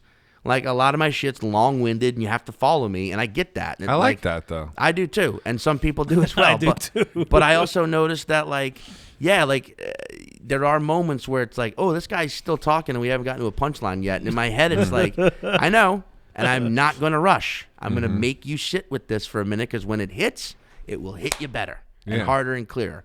Yeah. But that's just my philosophy. But to answer You want the hard laugh, not the many little laughs. I'm always about quality over quantity. Yeah. I think with everything. Yeah. You know what I mean? And I would rather in a 15-minute set someone laugh once uncontrollably harder than they've ever laughed in their entire life than 10 chuckles. Right. Like I just feel like because then they're going to remember you. Yeah. Then they'll be like, oh my God, that was the funniest fucking thing I've ever heard versus, oh yeah, that was good. And I get some people don't want that. Some people would rather just be good. And that's great. I have zero beef with, I'm not one of those assholes who's like, everyone should be doing what I'm doing. Then it would suck. Right. We all do different things. So what happened when you went to New? What's the difference Wait, between? you guys were talking about canceled comedians. Oh, I just don't think. I think. Were you going to point at another comedian that No, I got was- canceled? No, that he's didn't saying do that well? that the political correctness It's like horseshit. is kind of overhyped. I also think that people. That it's not really true. But I disagree a little bit just because I think like there are still like the Sure. sort of don't give a fuck comedians that are more like stronger, like Bill Burr, for instance, who they haven't like tamed themselves too much. But I think so many people have Sure. tamed themselves. So it's basically I think it's weeded out the sort of weaker comedians and made them like super weak, and then the strong survive. Like Chappelle, he's still not afraid to say doesn't matter. Yeah, that wild guy can say shit. whatever the fuck he wants. Right. I mean, I also think just like when it comes to stand up, specifically with comedy, people are just getting to a point where there's now critical thinking is coming in. So like the whole thing Kevin Hart just got fucking Yeah, shut. that's insane. What happened to Kevin Hart? He said in his newest special he talks about his daughter acting like a hoe. And people got real. And you know what's going to happen to Kevin Hart? Nothing. Absolutely fucking zero. Because if you use critical thought and watch the goddamn joke, it's fucking funny. Is it inappropriate? Absolutely. That's what comedy is. And that's it the has point. to be inappropriate. It's so people. outlandishly inappropriate If that it's it's funny. not inappropriate, what are we just talking? And that's what I'm saying. Like, It's like- yes, there may. I actually fuck that. Right now, I'm thinking this. Yeah. I think cancel culture is going to help comedy Yeah. more than it's going to hurt it in the long run because people That's are probably gonna, true. People are going to be fucking tired of being told like, oh my God, that is so offensive. And they're like, no, Right. that's funny. Fuck you, you whistle blowing piece of Yeah, shit. I can't And with they're gonna that. want to see Yeah. edgy at its core again, full-fledged inappropriate comedy again. That's good news. And also, yes, if someone tells a horrendous fucking joke about mentally disabled people and it sucks and it's not funny, yes, give them the biz. But if Yeah. it's a hilarious take Yeah. on the same subject that makes you think about it a little bit, sorry. Yeah. That's the point. That is the point. Hallelujah. Sorry. What's the difference? So how you were in LA for like what, a year? 1 year. And Just then under a you year. and then you went to New York. A random situation presented itself for me to come here for very cheaply, and I was like, guy was like, this dude I knew To who lived live. here. He was like, I have a room. I gotta leave for a few months he had to go back to New Orleans. His mom was sick. He's like, you can sublet my room. It's $420 a month, all inclusive. Wow. In Bushwick, and I was like, Is it holy is it shit. still available? No, because kidding, it but- wasn't a room. It was Yeah. a fucking cubicle. Wow. When I okay. got there, Right, basically, right. they built a fucking cubicle Right. that With 6 roommates? I only had 3, but it was like, oh, this like in a 500 square foot apartment, probably. Yeah, pretty much. Yeah. But I did it. But it was also like one of those things where like I knew, because that was the other thing. The whole time I was in LA, I was talking to former New York comedians. You had a lot of guys who had just moved to LA from New York. Yeah. And the sadness at which they were talked like, I about miss being New York. And all these stories about all the sad, because that was the other thing back then. You got up every night at an open mic or something, but there's still, even now, you cannot achieve the same amount or quality of stage time in LA that you can in New York. Why is that? You just can't. It's the infrastructure's not there. They don't have as many clubs. They don't have as many spots. The city's too sprawled out. Time-wise, you can't get from point A to point B as fast. Exactly. So this is the place, New York. New York's the Mecca.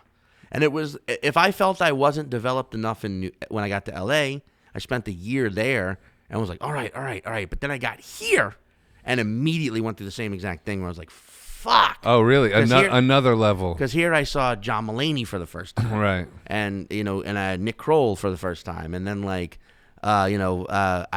Maria Bamford lived in L.A., but I saw her live here for the first time. It was like, holy fucking Christ.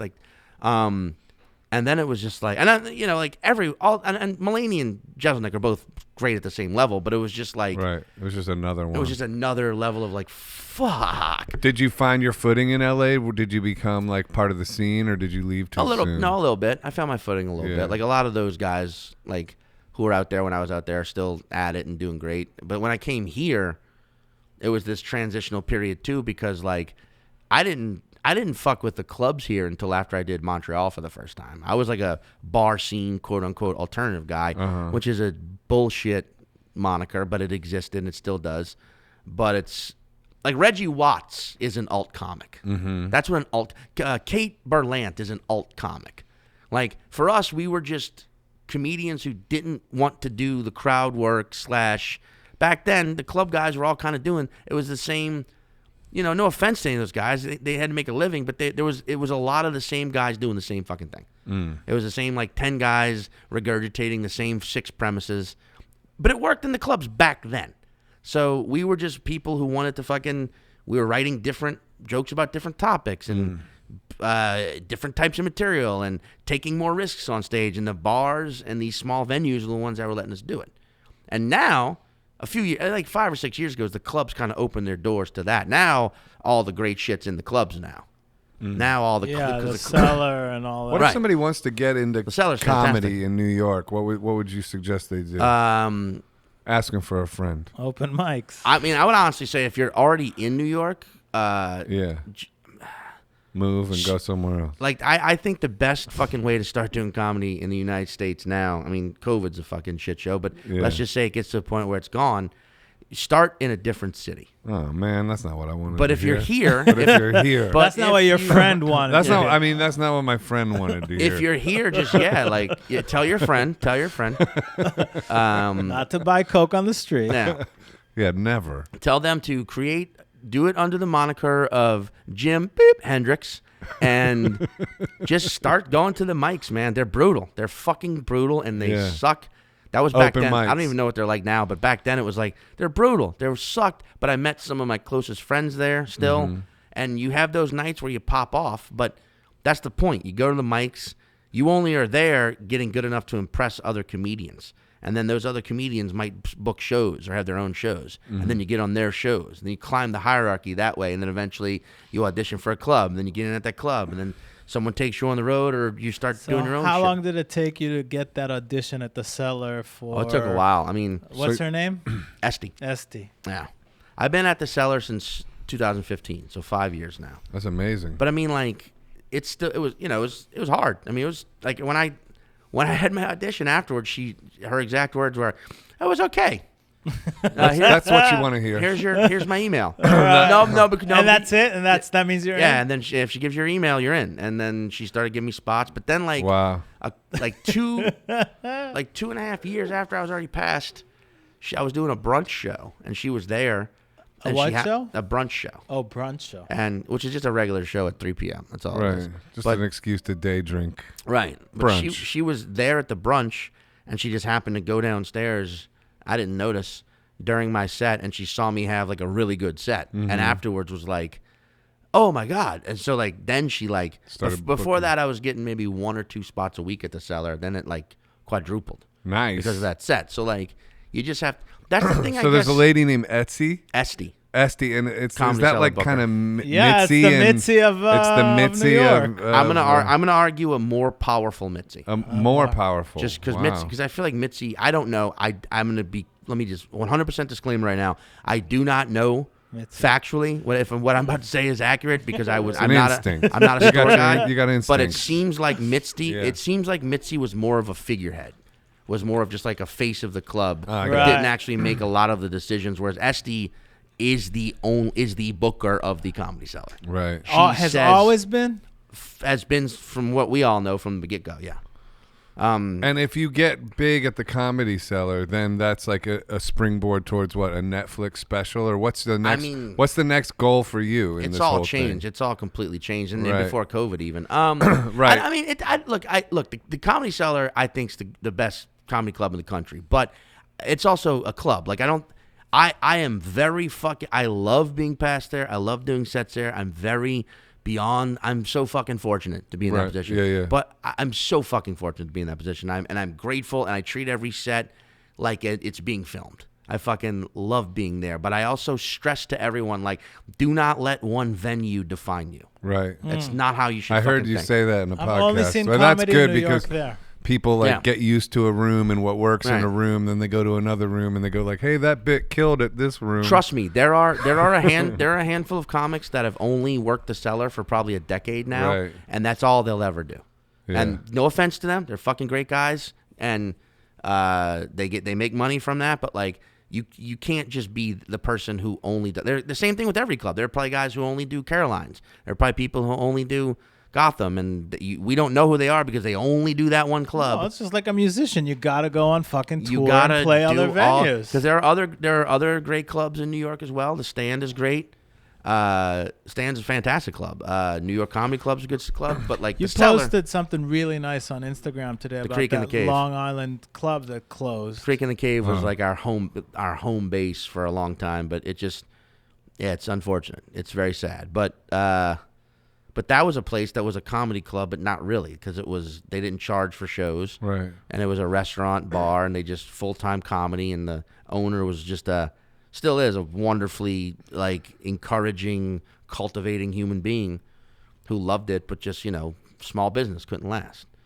But like the Cellar, but yeah, doing spots there was great. But like the Cellar, like I'm saying, Cellar's fantastic, but I just stress because I feel like you see it. In New York, there are so many other clubs that you can get. People get spots everywhere. You see it in L.A., where like L.A. seems to have this very like you're either at the Comedy Store or you're nowhere. And I disagree with that too, because then you go to the Comedy Store sometimes and it feels more like a social event than it does a bunch of shows. Right. And it's like you don't want. I just think it's bad to put all your stock in what one venue thinks of you, or if you can perform at that. Like because performing at one venue will not make you will not propel you. It's all the performing, which is what I like about the Cellar, is they hold you to such high standards, and not standards of you've got to kill every set. It's standards of you have to be funny and invent at every set. Like and if it means you're doing the same bit for a year, fine, but just be good at it. Make it a good bit. But if you're changing it up and doing different shit, fine, but be funny. Right. The most important people to make laugh at any comedy club are the staff. Right. Yes, the audience. Yes, you of course want them to have a good time. You want to kill it. You want them to love you. You want them to tell people, "Oh, I can't wait to see that guy again." But also, the staff at any comedy club is watching comedy all the fucking time. Right. And like they report back to the owners and the bookers. What's your move now? Like, what's your vision of where your career's going, and how do you plan on getting there? Man, it's foggy now, man. Not because rooftops, I hope. I don't know because like live performance, I wiped out 8 months of bookings this year. But I mean, when you visualize what you want your dream life to be, does it include like a Netflix special? And I mean, like this, that, the other, the chances of me getting a Netflix special are so incredibly. They seem pretty good to me. No, you seem to be like this, and you're young still, and it's like no. Here's the facts, and this is just the facts. Yeah. It has nothing to do with ability, and it has nothing to do with it has everything to do with the fact that I look like I'm a fucking straight white guy. I'm older. And unfortunately, I have a look that a lot of people have seen already. Oh, that's interesting. What, Bert? Well, people Bert's say no like different. a cross between, I saw Bam Margarita and Bert Kreischer or something like that. People can't unsee Tom Segura or Bert. Or Tom Segura. Oh, Tom Segura, right. Well, you could always like shave your beard and get a pink Take mohawk. his shirt off. I shave my You beard. could do something. I could do all that, but then that's just disingenuous. Like, yeah, that's true. I happen to look like other people, and that sucks. But I think my energy and what I do is completely. I have a big energy, but it's different than Bert's. Yeah. I have a loud, dirty mouth, but it's different than Tom or Zach. I just think I'm different. But Netflix is not. They're just not interested in me, and that's fine. Don't speak that into existence. They've spoken it into existence. Oh, they did? Yeah. They've What about on Netflix, YouTube? A YouTube special for free. I mean, I've seen a lot of comics do that. Well, you recently. did a comedy special on. I did a Comedy Central half hour years ago. Yeah. But I've just been. I made the mistake of waiting for everyone to say that would be my biggest advice to any up and coming comedian starting out. You got to do absolutely everything on your own now. Right. The industry is non-existent in many ways. It's true with music too. Yeah, you got to just put shit out there constantly and keep creating more and more and understand that it's a fucking lifelong decision. Yeah. The days of the comedic superstar are done.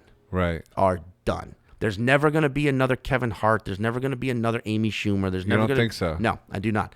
I do not think. I think the days. Who was the last one? Bill Burr. Chris D'Elia, possibly. I mean, Kevin Hart's still alive, and so is Amy. I think they're the last versions of themselves. Yeah. But like I think the arena comedy days are done.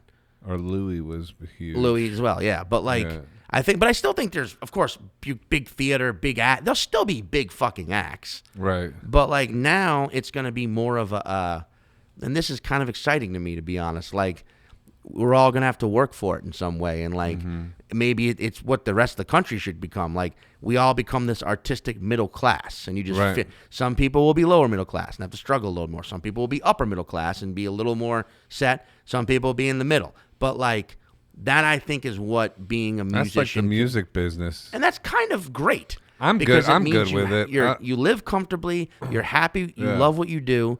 And but you have to keep doing it. Yeah. Because that's what happens with fame, I think, is a lot of people just clock the fuck out at a certain point and just cash checks based on something they did 2 decades ago. Or if they get too big, like Eddie Murphy, then they maybe are like a little intimidated by how big they were and how much of a cultural impact they had. Yeah. It's kind of, that can also like deflate your ability to keep going. The first thing, like, I am not famous. I'm eons from it. But I know a handful of very famous people. The first thing that goes when you become famous is your humanity, and and I don't mean you. Maybe humanity is the wrong word, because I'm not saying your ability to relate to the everyman. Your ability to be you just become this sort of like looking around you at all times, seeing who's got their camera out, watching everything, being mindful of every single syllable that comes out of your mouth, being very cautious about who you're around, not actually listening to what the person you're talking to is saying on a pure level. You're just waiting for your turn to fucking, and I get that. Famous people get put under a lot of lights. Some famous people I know, like Michael Che, is a great example of how, if I were ever famous, I would want to be, because he's just very like, fuck everyone. I am me, and I will not let your opinion of me change me. I didn't think he was that famous. You know, he's not. He's definitely. Shout out Michael Che. Would love to have you on the podcast, but he's just, he's been stuck at SNL. If you talk about people who are stuck. No, that's a choice. No, I'm just right. Yeah. But he's just comfortable there, and he's staying in that. But he's staying in that venue. Sure, but I mean, like, Michael stuck on top of the food chain. To me, fame means if. In your day-to-day, every day, people go and recognize you. And that definitely happens to Michael. Yeah. You know what I mean?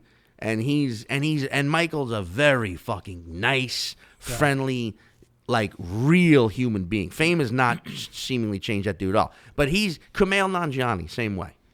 Like that guy's a very like real on the level human being. Who's that? Well, he did stand up for years. SNL? No, he was in the big thing you'd know him from is Silicon Valley. Oh, okay. He was on that, and he was. I mean, he's gonna go and doing a Marvel and he's movie. in Marvel movies fucking now, and sick. he's jacked. Yeah. And he was him and his awesome wife Emily. Wrote that movie. Yeah. About their actual life. Oh, Yeah, right. yeah. Oh, I She saw got that. sick. Big sick, I yeah. saw that. That was good. Yeah, but So- but Kumail's like movie star famous, and he's very But that's because he writes Human. scripts and Yeah, stuff. he's a real human, Do yeah. you do that kind of thing? sure, absolutely. Oh, yeah. And I sold a TV show to FX in 2017, but then in 2019 they passed on it. Oh. Because when you hear someone say they sell a show, that's just the beginning of another very long process. Only there's Negotiation. a tiny bit of money involved now. Right. So you're like getting paid now to rewrite the script Right. 8 times. Yeah. But then there's still the second like basically you sell a show. Here's the idea. Bam, they love it. They'll give you this much money to write the script. Awesome. You give them the outline, they approve it. Awesome. Now there's this process where you're working with producers. Me and a guy I write scripts with, we wrote the script, and it was just a back and forth, constant back and forth of just like, we need to change this. Us either being like, oh yeah, you're right, that is a good idea, or standing our ground and be like, nope, we want this to happen. Yeah. And there was a lot of compromise, and our producers are very cool, but that was a 1.5 year long process. Right. Right? And sometimes Training. with massive gaps in between. Right. Where you're like, you're not hearing back from the producers for 6 weeks sometimes. But that's just how it was. Yeah. And then on my birthday, my fucking birthday, 2019, I get the email. It's just like, guys, the network's passing. That sucks. But it happens a lot. Does That all- happens. What can was all the that show work called? go somewhere else? Yes, they gave it back to us, and it could go somewhere else. But no one is looking to buy live action TV right now. What's the show called? We actually didn't have a title. Here's the fucking fun That's part. why you didn't have a title. We had a working title, but the show was about a guy who collects debts for illegal figures in New Orleans, Louisiana, a comedy. Mm-hmm. FX has a show on right now called Mr. In Between that is about a guy who collects debts in the illegal underworld of Melbourne, Australia. But here's the difference. That show already existed in Australia for FX Australia, which never materialized, but they owned it. So they were like, well, fuck, we own this show now. Let's just air it in America. And it's very similar to what we'd been working on with them for a year and a half. But it wasn't that coincidence. The problem was when it aired, we all panicked. We're like, wait. Like, you wouldn't be upset if this was a different network this is on, but this is real fucking close. But they were like, hey, guys, but so what? We like your show still, and we're not opposed to having, lots of shows. Lots of networks have similar shows. And I'm going to say it, Mr. In Between's very good. It's different from what we were trying to do, but it's a good show. And they have a title. And they actually have a title. They actually have a time slot, and it's on the show. It's on the network. Ours was going to be called, Doctor Here and There. No, it's not. No. Mrs. on Either Side. But that actually probably would have helped us if we would have made the main character a female. Actually, we should have done that. And just because we had the main character as me, and then the main antagonist was a female character.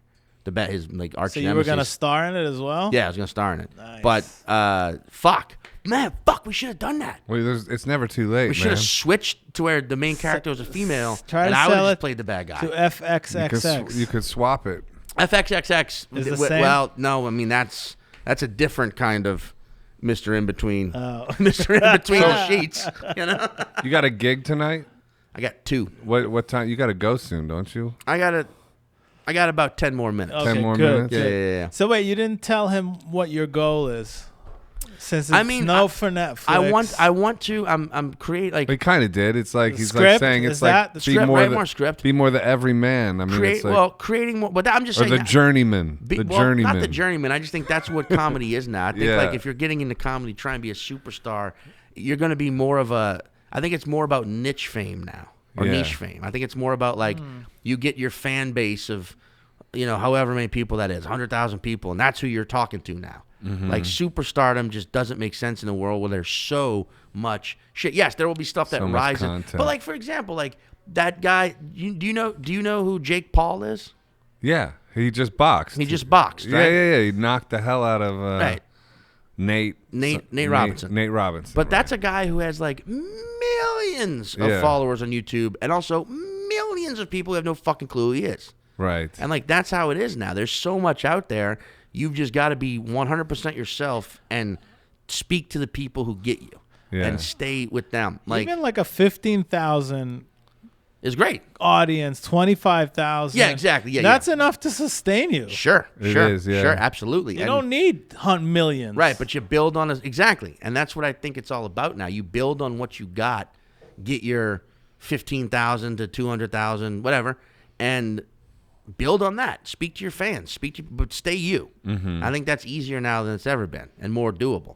But like, for me, I'm just like, I'm creating more content and putting it out there on Instagram and YouTube because Instagram I'm doing better on, but I've ignored YouTube for far too long. Dude, me too, man. I'm one. That's one of my big goals. I'm more of like Instagram leaning as well, and I definitely want to start doing more on YouTube. We got to, man. I want to put out. Let's make a pact. Right, but then with comedians, what do you want to do? I want to put out a special. I'll shoot it for you. Thank you. I would love to put out a special 1 year from today, from this exact day. Okay. But is that going to be possible with touring and stuff? We'll see. Yeah, you could. Yeah. I mean, do you write a lot every day still? As much as I possibly can. Yeah. What's your practice with that? Do you wake up in the morning and write, or you just do it when you happen to be inspired? If you do that, you will find yourself making excuses to not sit down and write. I've learned. Right. I feel like you have to push. You have to actually just do the work. Yeah. Lately, I've been doing it in bits, in pieces, where like I'll wake up, write for 15 minutes, go about my day for a few hours, write for another 20 minutes at some point, go about my day, do what I gotta do, try and sit down for a full hour, right?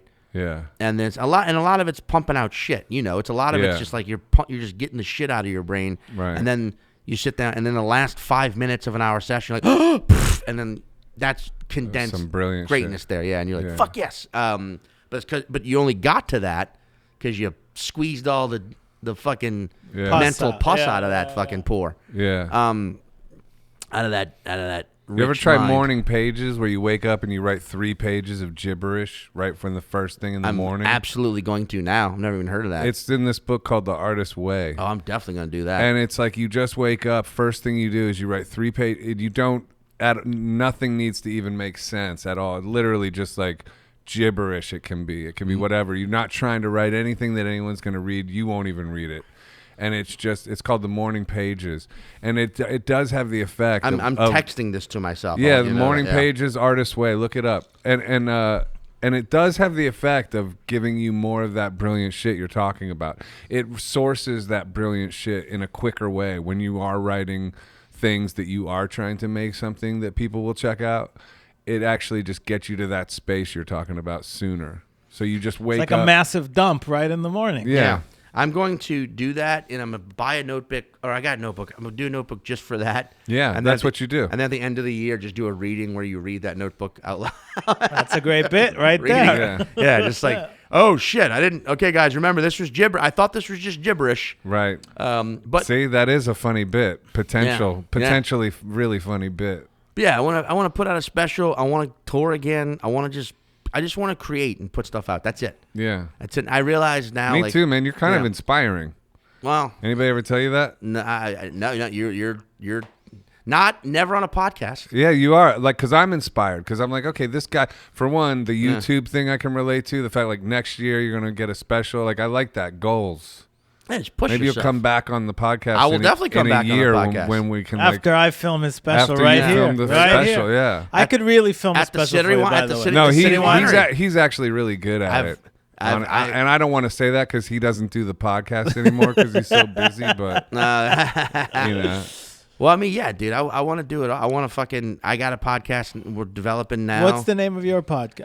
I've seen like 5 or 6 episodes, right, with that girl? Yeah, I've got one podcast called 5 Words. Mm-hmm. It's good. We're on hiatus now. We're just going to start back up. And then I'm doing another podcast. We're kind of banking episodes with another guy. It's a tech podcast because I know dog shit about technology. Mm-hmm. I'm real behind on everything. And my boy, he knows pretty much everything. We're arguing about titles right now, but I think we've got one called Master Beta. Nice. Because it's a master. He's a master of beta. Oh, I see what you did. And exactly. Yeah, exactly. You see what I did? I see what and you that did makes there. You giggle a little. Master Beta. Master Yeah, Beta. Dan Soder on, who I love on your. Love Dan on Soder. your- yeah, Dan's yeah. fan. Dan Soder is one of the. My big critique of Dan Soder is he's more talented than he lets you believe. I think he tries to hide it like he's just a really good stand-up. That Yeah. guy could be a fucking That innocent Leonardo face of his. DiCaprio fucking. I'm trying to get him on the pod. Yeah. I don't know. I don't think I know him. Dan's He's as fantastic. tall as you, dude. Tall motherfucker. Nobody is. What are you, 7? 6'5". How tall is Dan? I think Dan is 6'6". Oh, damn. There you There go. you go. Fine, you met your Dan. match, Baji. Fine. But And talented, I hear. just fucking. I hate this guy. fantastic. I Hate hate him. this guy. Right? Hate him. You can't because you Nah. can't because I'm he's just got. kidding. Yeah, no, he's on my wish list. It's really crazy, like because I've noticed I've never met a tall guy without a deep voice. Uh-huh. Uh-huh. You know? Yeah, man. What are you talking about, man? What do you mean, bruh? What do you mean? Come I'm the on. soprano in What my do you mean, giant chorus. Whatever happened to doo-wop music where the guy do do do do do do do. Bro. Like Bro. What- Come on. Waiting Let's for start you a to bring doo-wop it. band. like 3 or 4 or You, him, Yeah. Bert, Tom Segura. Doo-wop-a, boo-wop-a, boom. I love you still. Wait, I love you still. No, Before we lose you, because I like the want to be I like mindful the of your image. time. I want. The skull. This It looks like is- a skull with a straw coming out of the top. Do and you I see could, what like, it is? This is your camera right No, here. no. Do you see what it is? Is it It's New a Orleans? skull. Wait, Is it Louisiana? Is it a state? No. Take a look. Hold on. I don't. That's not. It's a state. Oh, a it's state. sideways. No, it's a company called Wisconsin. Oh, Wisconsin. It's Wisconsin, but Wisconsin. skull, bro. Okay, yeah, Nobody, yeah. nobody knows what Wisconsin looks like. Yeah, I was like, okay, here's where my geography Yeah. ignorance goes on blast fully. I do. I'm like, wait, it's a state. I get Yeah. it. Is that what? Everyone knows Florida, New Yeah. York, California, and maybe Nevada. I love the state of Wisconsin. Okay. One of my as a musician, do you know about Eau Claire, Wisconsin? No. It's Justin Vernon's from there, so he okay. like it's Bonavere. yeah. But it's a little hamlet in the middle of Wisconsin. It's so it's like the Yellow Springs of Wisconsin. Where is it on Oh, the okay. skull? On the skull? Yeah. It's Like, the it's left right eye. there. Above the right eye. Oh, yeah. It's around here-ish. That looks nice. Maybe in the right Maybe eye. in the Yeah, right maybe eye. like I called it. It's the pupil of the right eye. Called it. I Yeah, just because said you've it. been there. I bet. Man, I just have instincts. I will. I'm gonna say this I do my favorite. One of my favorite places to perform in the USA is in the Midwest Yeah. because I feel like everyone there who lives in the Midwest, because the weather is horse shit. And we need 9 months out entertainment, of the dude. year. We need well, entertainment. everyone there is forced to develop a personality Right. at a young age. Everyone there is true. very smart and fucking talkative and friendly and Takes and is LSD. into shit. Yeah. And that's true. That's what I was saying about New Orleans. It's just too fun walking down the street. Yeah, you just It's too, like hard to be a performer because there's like 14 of you performers on the street already. Like Nah, you can musicians yeah. are just crazy there. You the can level. you can make it work there. I want to shoot a special there one day. Not my first, but one. Live But at well, maybe my Tipitina's. first. I want to do. What about One-Eyed Jacks? 5? I like One-Eyed Jacks. I don't think I'd shoot a special there though. Yeah, it's a good venue. It's a good though. venue. With the specials Yeah. that you guys are very precious about your material being filmed. Is it that If once you're Jay Leno, once I once never you want do- anything filmed because then I can't use it anymore. Once you do a special to Yeah. you, is like all that material done it's with, dead. and you have to write, Gotta write a new a hour. new special. Yeah, that's that's like part- that's that's part the of- goal. that's That's part how of it the works. vibe. That's The circle of life. That's the creator's price. But that's good. And I though. love that. It's good Yeah, to yeah, be pushed. yeah. It's good to have nothing and to have to start it's again. good to be pushed, and it's also good to like.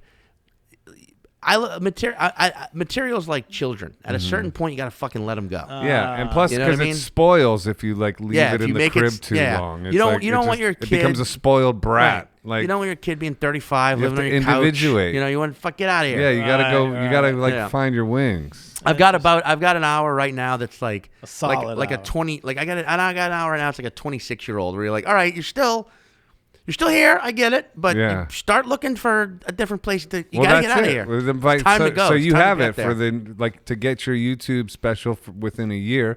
Yeah. You got that shit. Then It's just about- you got a 26-year-old at the crib already. But that's what I'm saying. I was gonna be filming it in like May, June Oh, of this this year. Ah, It was where? all- that we were still debating. It was going to be between Minneapolis. I love and Minneapolis. Chicago, or New Orleans. Minneapolis. is Why a great not just town. New York? You're here. Why the states or cities? Minneapolis because it's Is it cheaper to do it? Fucking No, Minneapolis. it's probably more expensive because you gotta Minneapolis I just fucking love as a city. because First Avenue. It's just a cool. It's got a very interesting, very deep-seated artistic vibe The to it. Turf Personal- Club in Minneapolis is cool. Personal preference. Personal really. Chicago only because I don't know what it is about Chicago, but I just vibe with that city. great. And comedy there is awesome. Yeah. And it's a smart city. It's and a New Orleans is Midwest, its own. Midwest big city. I feel like New York. I don't know. I would definitely shoot a special in New York, but for my first one, I wanted it to be just a little more personalized. And I love New York City, but like I also feel like so much happens here that's like, let's maybe for the first one just get out. Right. But also now And now everything's changed. everything's changed. I would gladly shoot a special. Why not shoot one like on a rooftop somewhere? You just don't Somebody wanna go- just did that. Yeah, Sam Morrill just did that. Yeah. or some other creative Not environment. very high quality. Well, and I love Sam for doing that stuff, but I also just like I don't know why so many comedians are hell bent on like documenting themselves in this time. Right. I don't think anyone's gonna want to revisit this shit when we get past it. Like I'm trying to like hunker feel down you and write on bits that. about it, but I'm like I don't want to fucking. Quarantine special. I want to get out of this version of life into the next one. I don't. Do you think know? we're going to? Like, I mean, yes, I absolutely do. I don't believe the idea of going back to normal. I don't believe in because I don't believe in that across the board. Like normal is you're saying go back to the past. That just doesn't. Life doesn't work that way. Right. We move forward everything we go through. The normal is just the next second. This right now. This is normal. Whatever you're experiencing in the moment. So it's like. Yeah, I think we will get back to a world where businesses are open again and we're not all stressed about COVID or coronavirus. But it's going to be different. It's going to be a different. I don't know what that is going to look like, but it's going to be different. Yeah. And I we're just going agree, to I roll with agree. what it is. But like it won't be insanely Civil different. War, maybe. No, I don't think that. I hope not. If it is, it'll be a cold civil war. I think we're What? already in that. We might already be in that. Yeah. What are your folks proud of you? Yeah, absolutely. You got any siblings? I do. 3. Wow. What are they? They are my What are their pronouns and what do they do? One of them's Tom Segura. Yeah, I got 2. Bert Kreischer, Yeah. Tom Segura. No, 2. I got did I say Can't Artie get away. Lang. Bam, Yeah. Bam Margarita. Bam Margarita He's Pizza? a good-looking cat, though. That's a pretty good compliment, Yeah, I I think. You know, Sure, that's not bad. No, I got 2 sisters and a brother, and my parents are very awesome people. I lucked out immediate family. I know Yeah. there's this idea that you have to come from like a broken fucking home to be good at that, but that shit's not that interesting anymore either. Like, No. if I have to fucking deal with I don't another wanna person hear it. who's like, my parents are divorced, and that's it. That's your only point. Yeah. And sorry, bye. It's boring. Right. My parents earn love. They are, and guess what? That fucked me up just as bad. That's amazing. Just as How bad. does parents being in love fuck you up? Because it makes you they put love you more than No. they love them more than they love you. Pretty much, and it makes you put every Interesting. single person you ever date on a pedestal immediately. Oh, that'll fuck you up. Exactly. That'll get you Exactly. left. That'll get you left every time. Exactly. Yeah. What's the quote or the thing? If you treat a girl like a celebrity, she'll treat you like a fan. Exactly. Boom. Yeah. Nice one. Yeah. I Oh, like that's it. true though. But the reason is like with female nature like that, if you do show too much like neediness, it does push them away. You have to, I don't like that I part. think that swings both ways, though. That's true. I Yeah, wish yeah. I could just express my like crazy amount of love, but I know I have to like hold a little bit back. It's like it's like a balloon. You just gotta let. You can't. You know. Yeah, you can't let the full thing. It'll overwhelm them. So you do that. Yeah. Well, I used to. Are you dating now? I'm in a 7-year relationship now. Oh, really? Yeah, I'm good now. But like, we're not married. I do wear a ring on my wedding finger, but that's just to keep the crazy motherfuckers away. 7 years, that's great. You guys live together? Yeah. That's amazing. Yeah, congratulations. Thank you. Yeah, it's good. So it worked out then. You can't even use that excuse. But that doesn't mean I'm not fucked up from it, or that I didn't go through fucked upness from it, or that like I didn't have to go through all.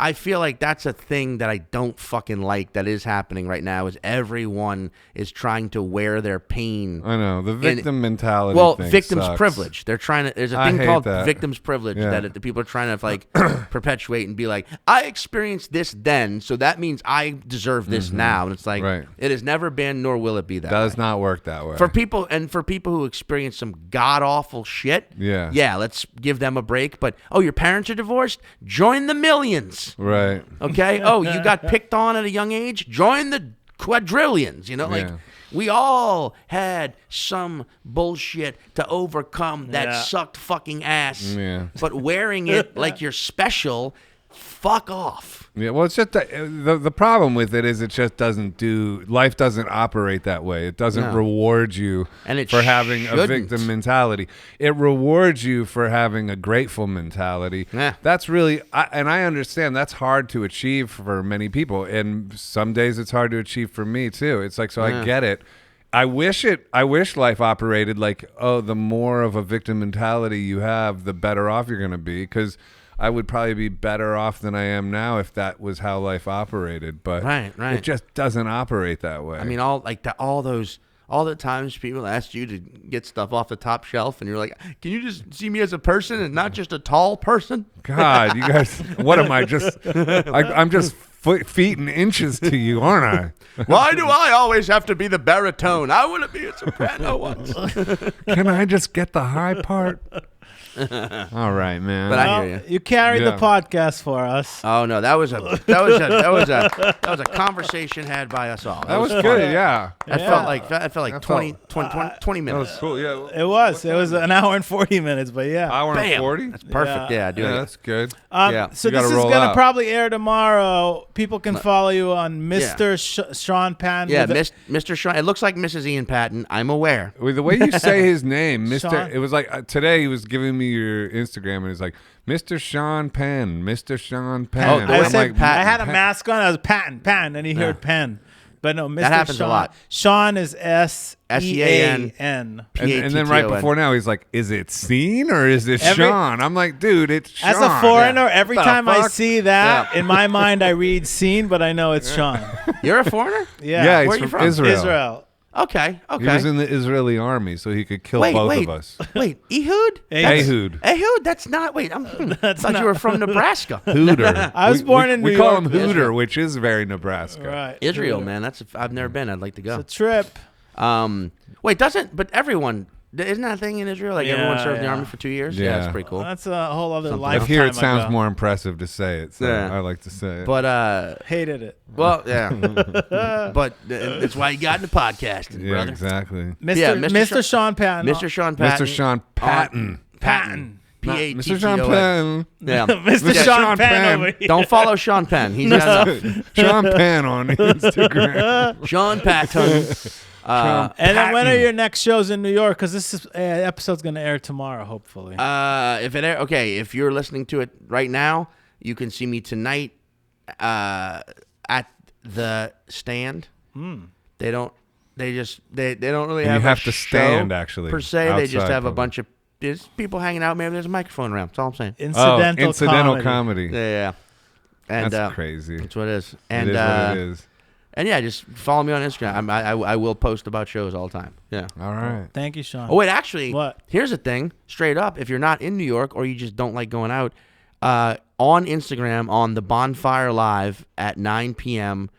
Eastern, 6 p.m. Pacific, I will be doing an hour online on Friday, the 11th of December. Nice. So it's like it's $5, but I keep all the money.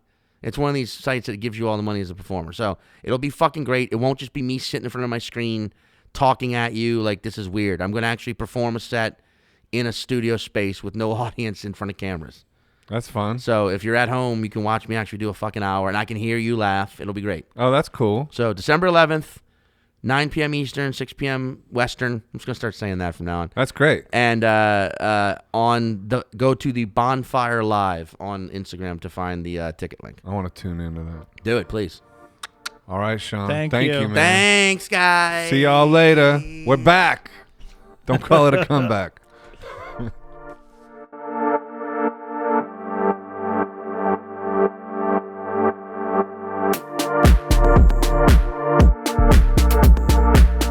Hi, this is Joseph Arthur. Thanks for checking out Come to Where I'm From. Please support us on Patreon, patreon.com/come to where I'm from. We are an independent podcast, and any contributions you can make are greatly appreciated.